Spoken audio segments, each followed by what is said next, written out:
अस्सलाम वालेकुम to all. उम्मीद करता हूँ आप सब खैर आफियत के साथ होंगे। दोस्तों, मेरा नाम है डॉक्टर अली असगर और हम कर रहे हैं ओ लेवल का फिजिक्स और उसके अंदर करंटली हम हैं मास डेंसिटी वाले टॉपिक के ऊपर। इससे पहले हमने फिजिकल क्वांटिटी कर लिया और इसके अलावा हमने मोशन कर लिया। फिलहाल हम mass and quantity mass and density वाले टॉपिक के अंदर है। इससे पहले जो मैंने 2 वीडियोस बनाई हैं उसके अंदर हम पास्ट पेपर ओ लेवल्स का कर रहे हैं, जिसके अंदर मैंने पेपर 1 के 40 एमसीक्यूज सॉल्व करके आपको बता दिए हैं। आज की इस वीडियो के अंदर मैं पेपर 2 के न्यूमेरिकल सॉल्व करके आपको बताऊंगा। तो विदाउट वेस्टिंग टाइम हम डायरेक्ट अपनी स्क्रीन की तरफ चलते हैं। चलें जी, आपके सामने जो स्क्रीन नज़र आ रही है वो है mass density weight and volume का थियरी सेक्शन है, पेपर नंबर 2। अब सवाल देखिएगा। Figure number 2.1 show a boy moving a water container in a wheel barrow. Right, ये एक व्हील बैरो, इस पे एक बंदा पानी ले जा रहा है। Right, container has a volume of 0.15 meter cube and it's filled with water of density of this। जो कंटेनर है ना, वॉल्यूम इसका इसका जो वॉल्यूम है वो है 0.15 मीटर क्यूब और इसका पानी का जो वजन है वो है 1000 केजी पर metre cube. Calculate the mass of the water in the container. एक, जब ये कंप्लीटली फिल्ड हो। दूसरा, it's harder to stop the wheel barrow when the container is full then when it's empty. Explain. जब पानी का भरा हुआ गीलन उस पर रखा हुआ है तो उस व्हील बैरो को रोकना मुश्किल होगा एज कम्पेयर टू जब वो खाली हो। क्यों? बड़ा सिंपल सा आंसर है इसका। सबसे पहले तो हमने कहा कि पानी का वजन कितना होगा। ठीक है जी, हमने कहा डेंसिटी का फॉर्मूला है, density is defined as mass dividing by volume, means mass is equal to density into volume. Density मेरे पास 1000 है और वॉल्यूम मेरे पास जो मौजूद है वो है 0.15, तो इसका मतलब 1000 मल्टीप्लाई बाय 0.15 इज 150 केजी, यानी 150 केजी का पानी का वजन है उसके अंदर। और खाली भरे हुए गैलन को रोकना क्यों मुश्किल होगा? सिंपल वर्ड जो मैंने हाईलाइट करके रखा है वो है greater inertia. Newton first law, law of inertia आपको ये बताता है जितना ज्यादा मास उसको रोकना उतना ही मुश्किल। अब हम बात करते हैं प्रॉब्लम नंबर 2 की। Equal volume of metal, water and air are heated from 20 degree to 80 degree. सही है। State whether the metal and whether the metal comma the water or the air expand more। सबसे ज्यादा expand क्या होगा जब आप इन तीनों में से, पानी, मेटल और हवा में से, जब आप इसको हीट करते हैं 20 डिग्री से 80 डिग्री तक ले जाते हैं तो सबसे ज्यादा एक्सपेंड क्या होगा? ऑफ कोर्स एयर, क्योंकि उसके अंदर स्पेस ज्यादा होता है as per the kinetic molecular theory. दूसरा, फिगर नंबर 3.1 आपको ये बता दी, it's a diagram of the metal at 20 degree Celsius. The metal is a large square sheet with a square hole in centre, जो आपको नजर भी आ रहा है। The sheet lies flat on the table. सही है। आपको क्या कहता है? आपको कहता है draw the outline of the sheet and the whole after the metal is heated. जब हम इसको हीट करेंगे तो ये एक्सपेंशन होगा, जब जिसको हम थर्मल एक्सपेंशन कहते हैं, वो आपको ड्रॉ करके बताना है। Make sure the expansion is noticeable. बहुत बहुत बारीक से एक्सपेंशन नहीं होगा, ज्यादा होगा। सी के अंदर आपको ये कहता है the metal has a mass of 5 kg and density of this. उसकी डेंसिटी मुझे बताइएगा कितनी है, डिफाइन डेंसिटी करिएगा और calculate the volume of the metal, उसका वॉल्यूम निकालिएगा। अब सबसे पहले तो हम बात करते हैं पार्ट ए की। पार्ट ए के अंदर आपको ये कहते थे कि हवा, पानी और लोहा, इनको हीट करेंगे तो सबसे ज्यादा एक्सपेंड क्या होगा भाई साहब? एयर एक्सपेंड होगी। ठीक है, जो कि यहाँ पे ऑप्शन नंबर ए के अंदर मौजूद भी है। बी की बात करते हैं तो बी के अंदर हमारे पास एक प्लेट थी जिसके अंदर एक स्क्वायर होल बीच के अंदर मौजूद था। जब मैं इसको हीट करूंगा तो थर्मल एक्सपेंशन चारों तरफ होगा। तो इसको अगर हम जब ड्रॉ करते हैं तो ड्रॉ करने के बाद आप यहाँ पे इस तरीके से बता सकते हैं, ये ओरिजिनल था इनसाइड आउटसाइड एक्सपेंड होने के बाद। सिमिलरली ये ओरिजिनल था, जब ये एक्सपेंड हो जाएगा तो ये आउटसाइड वाली बाउंड्रीज के अंदर आ जाएगी। तो हमने ए बी को सॉल्व कर दिया। सी को हम सॉल्व करते हैं। सी आपको से ये पूछता था व्हाट इज डेंसिटी, तो mass per unit volume is called the density. और डेंसिटी का अगर हम फॉर्मूला देखें पार्ट 2 के अंदर, तो density is defined as mass per unit volume, या फिर volume is equal to mass dividing by density. Mass आपके पास गिवन था सवाल के अंदर 5 और उसकी डेंसिटी 7.5, ये सवाल के अंदर आपको सी के दूसरे पार्ट के अंदर गिवन था।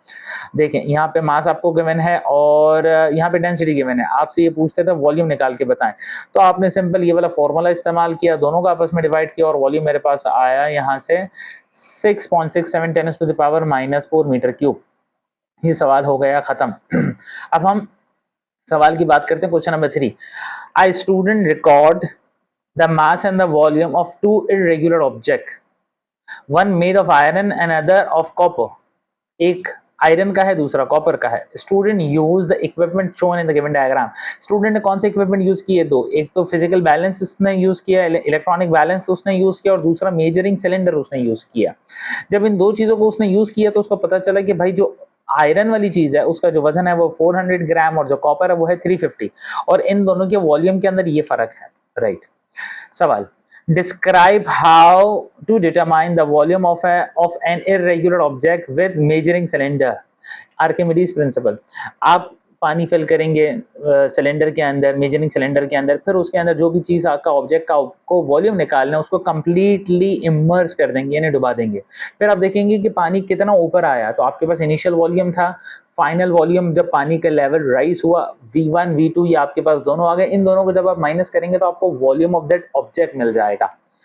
Calculate the density of the iron, iron की डेंसिटी का formula mass dividing by volume, जब करेंगे तो आपके पास आंसर आ जाएगा। तीसरा पार्ट देखिएगा सी, अ थर्ड ऑब्जेक्ट, ये इंटरेस्टिंग है, which is also made of the copper, वो बना हुआ तो कॉपर से ही है, बट और उसका जो वॉल्यूम है ना वो आयरन के वॉल्यूम के बराबर है, यानी आयरन का जो पत्थर था उतना ही उसका जो वॉल्यूम था उतना ही वॉल्यूम इस ऑब्जेक्ट का होगा, मगर वो बना हुआ कॉपर से होगा।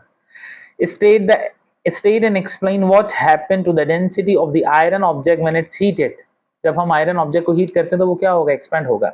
चलिए भाई, सबसे पहले तो जो मैंने आपको समझाया था कि हमें अगर किसी भी चीज का वॉल्यूम पता करना होता है तो कैसे करते हैं हम। स्टोन का वॉल्यूम निकालने के लिए V2 माइनस V1, V1 का मतलब है इनिशियल वॉल्यूम सिर्फ पानी का, V2 का मतलब फाइनल वॉल्यूम जिसके अंदर हमने वो पत्थर रखा और उसके बाद उसका लेवल जो राइज हुआ था वो है V2। V2 minus V1 dividing V2 minus V1 को जब हम सॉल्व करेंगे तो हमारे पास इसका वॉल्यूम आ जाएगा। डेंसिटी का फॉर्मूला क्या है? Density is defined as mass dividing by volume. Mass of the iron is 400, उसका वॉल्यूम था 51, डेटा के अंदर मौजूद था। दोनों को डिवाइड किया तो 7.5 ग्राम पर सेंटीमीटर क्यूब आया। अब जरा देखिएगा, similarly density of the copper, ये आपने डेंसिटी ऑफ आयरन निकाली, डेंसिटी ऑफ द कॉपर भी निकालिएगा। 350 डिवाइडिंग बाय 39, ये कहां से आ रहा है भाई? ये आ रहा है यहाँ से। 350 dividing by 39 for the copper, 400 dividing by 51 for the iron. इसको हमने सबसे पहले यहाँ पे डेंसिटी ऑफ द आयरन निकाला था 7.8, फिर डेंसिटी ऑफ द कॉपर निकाला विच इज 8.87, ठीक है। कंडीशन सी की क्या है कि भाई वॉल्यूम ऑफ द कॉपर जितना था उतना ही वॉल्यूम ऑफ आयरन होगा, ये कंडीशन थी। तो वॉल्यूम का फॉर्मूला अगर मैं देखूं तो mass dividing by density is volume. तो यहाँ पे ये कॉपर का डेटा आ गया और यहाँ पे ये आयरन का डेटा आ गया। आपसे मास ऑफ द कॉपर मांग रहा है तो मास ऑफ द कॉपर को इधर ही रहने दे, ये चीज राइट हैंड साइड पे रहेगी और ये चीज जब राइट हैंड साइड पे आएगी तो यहाँ पे डिवाइड थी, यहाँ पे आके ये मल्टीप्लाई हो जाएगा। Multiply density of the copper, density of the copper अगर हम देखें तो अभी हमने निकाला which is 8.87। Mass of the iron 400, iron की डेंसिटी अभी आपने निकाली 7.8। जब इन सबको सॉल्व करेंगे तो आंसर आएगा हमारे पास मास ऑफ द कॉपर का 460 ग्राम, राइट। ये बात हमने यहाँ पे कर ली। अब the iron object expand on heating, of course because of thermal expansion। और डेंसिटी को हम कैसे रिलेट करते हैं? Density is inversely proportional to the volume. इसका मतलब अगर किसी भी चीज का वॉल्यूम बढ़ जाएगा तो डेंसिटी कम हो जाएगी।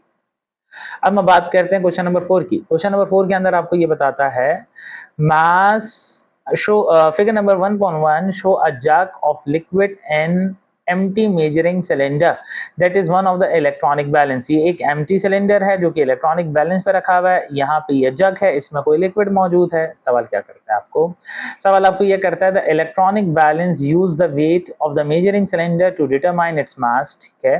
weight and mass have different unit, state two ways in which weight differ from the mass। कितना सिंपल सा सवाल है, 2 मार्क्स का।